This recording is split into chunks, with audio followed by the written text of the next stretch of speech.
This is section 4. He hit the clouds running and never looked back. Doesn't everyone have a dead family members list?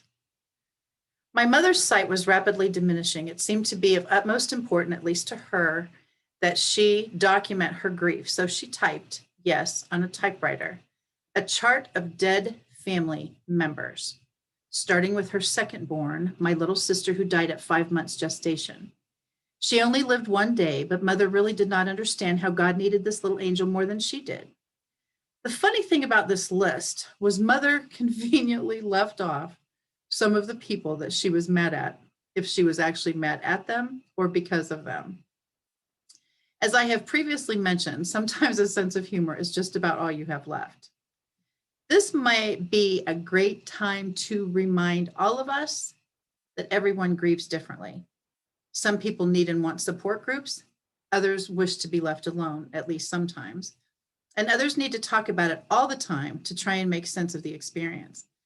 I have decided and certainly learned that there is no right or wrong way to grieve, and each of us does it differently. And sometimes we need help, besides other family and friends, to get through it.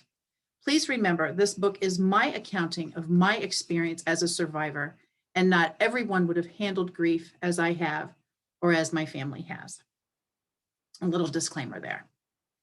My mother-in-law was one of 10 siblings, and she had most of her family living in town, so she was able to stay busy after her only son's death with her work and her family of origin.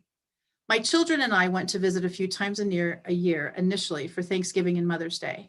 She came to visit us on Christmas and her summer vacation, so we maintained a good relationship with my kids' only paternal grandparent. On one of her visits to my home in the summer of 2008, my mother-in-law collapsed in the bathroom, and my daughter, who was taking her to lunch that day, found her. My daughter called 911 immediately. You would think by now we would have this number on speed dial, but trust me, when your adrenaline is on overdrive, you would never remember the speed dial number. And she was rushed to the emergency room. Her diagnosis was that she needed a pacemaker. This family had notoriously weak hearts, apparently, and after that surgery, she seemed to get along just fine for a couple of years.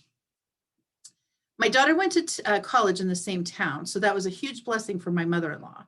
My daughter was quite the softball star, and grandma loved having a celebrity in the family, as she and her team made the local newspaper quite often.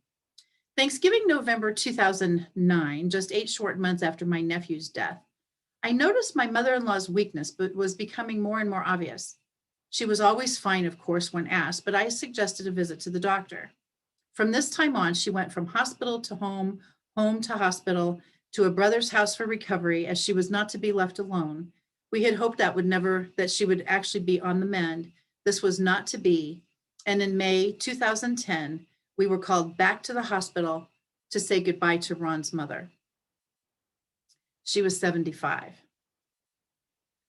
My kids have only a handful of the original great aunts and great uncles, but still many cousins remaining in their father's family. They found out that their estranged grandfather had died a few years before their grandma. Such a shock. My mother-in-law never spoke of her ex. He was 72. There is always a silver lining. No one ever talks about suicide, right? I do have some good news. Our cycle of death and dying was winding down. Now, of course, we were almost out of people. My kiddos have each married and blessed me with my own grandbabies, the biggest joys of my life, to be sure.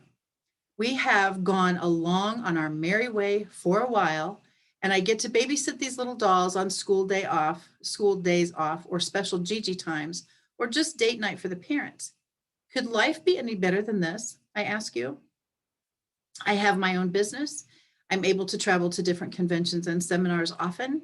One of my offices is in Orlando, Florida, which is nice, but on one particular return flight home in 2012, my daughter called while I was in an airport in Atlanta. We don't typically call on travel days since batteries and charging stations are at a premium, but I answered and said, "Hello, precious. Mom, I have bad news." OMG, this is never what you want to hear from anyone, much less from your firstborn. What on earth? My mother had been notified a few hours earlier that the older of my two little brothers had taken his own life. He had always been troubled and had been in facilities throughout the Midwest for mental illness issues and had been living in a group home, doing well, we thought. Now mother is to bury a second child. Remember that dead family member's chart she had made? She updated it with her firstborn son being the last on her list. He was found by his apartment superintendent a few days after he had died. By doing the math on the dates, he had committed suicide on the 17th anniversary of my husband's death. He liked my husband very much and could really not understand why anyone so awesome would be taken by God when he had a great wife and such awesome kids. His words, not mine. My brother was 55. There is always a silver lining. What happens now that I am the matriarch? You would think by this time we'd be getting pretty good at handling this death thing, but frankly, sometimes I seriously could not understand why it kept occurring. Mother's health was deteriorating rapidly. I know many of her health issues were brought on by so much stress, and soon it became evident even to her that she could no longer live alone. Mentally, she was still very sharp, and I went to her often for advice on business and family matters. Unfortunately, her sight was almost completely gone, and her mobility had severely declined due to her autoimmune disease. There is a great assisted living facility in my neighborhood, actually, so I was able to have her close by, convenient for me since I was there several times a day checking in and administering her meds. My little sister was so great at decorating mother's new home and taking her shopping, and we still did the Sunday dinner out thing. All in all, she really had a nice life. We got her house cleaned out, sold so much stuff, gave away so much stuff, trashed so much stuff. My two remaining siblings and I had not lived in that house, but it had been the family homestead for over 25 years by this point, so it really was a huge chapter closing in our lives. The house sold 6 months after she landed in her new residence. Mother's health was getting worse by the day, and I could tell her rheumatoid arthritis was wreaking havoc. She ended up in the ER a few times with tragic issues. Special healthcare workers came to visit several times a week, and then, are you kidding me? The primary doctor suggested that we get hospice involved for my mother. She was not ready for hospice. Well, my siblings and I called everyone we knew to call, and we were told the end is getting near. My kiddos were with me hovering as we said goodbye to our family's matriarch a week later. This would be the perfect time for extreme denial, except for one thing. When I went to the lockbox to get her funeral papers that we had gone over and over and over again together, when she felt I needed to be reminded of her final wishes, this is one of the things we did on those Sunday afternoons years back, I noticed a little pink old envelope with a tiny pink ribbon.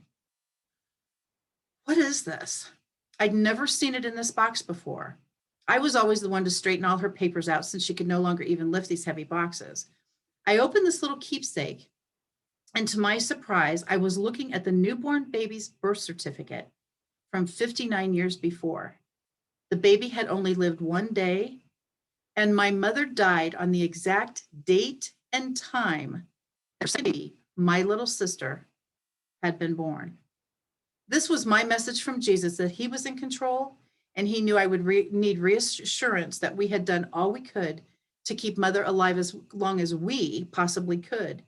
He apparently was aware that I would not like being taken orphan so well. So this was my God wink. He welcomed her home on one of the most significant dates and times in her life. So that was my acceptance message. She died on the same date and time of day that the little baby had been born 59 years before. What are the odds? She was 78. There is always a silver lining. The explanation, as I call it. I would like to take this time to talk about the significance of the covers of this book and its content. I have had this title, He Hit the Clouds Running and Never Looked Back, since 1995 when my husband died, since that is totally how I felt, abandoned. I never wrote the book since I had decided no one would want to read it, and certainly not hear it. There is also significance in the phrase, there is always a silver lining, which I have chosen to use to end each of my chapters. This reference goes back a couple of my chapters to my mother-in-law's passing. When my daughter and I went to visit my mother-in-law in the hospital on May 6th, 2010, there had been no movement, no response for about 10 days. I had gone in to talk to her to give her permission to join my husband in heaven, as he had been waiting for his mama for 15 years by this point. After visiting with my mother-in-law for several hours, my firstborn and I decided we'd better head back to Kansas City. It was getting dark and the sky was looking a bit ominous. Not 20 minutes into our highway driving, the call came from the nurse saying Grandma had died.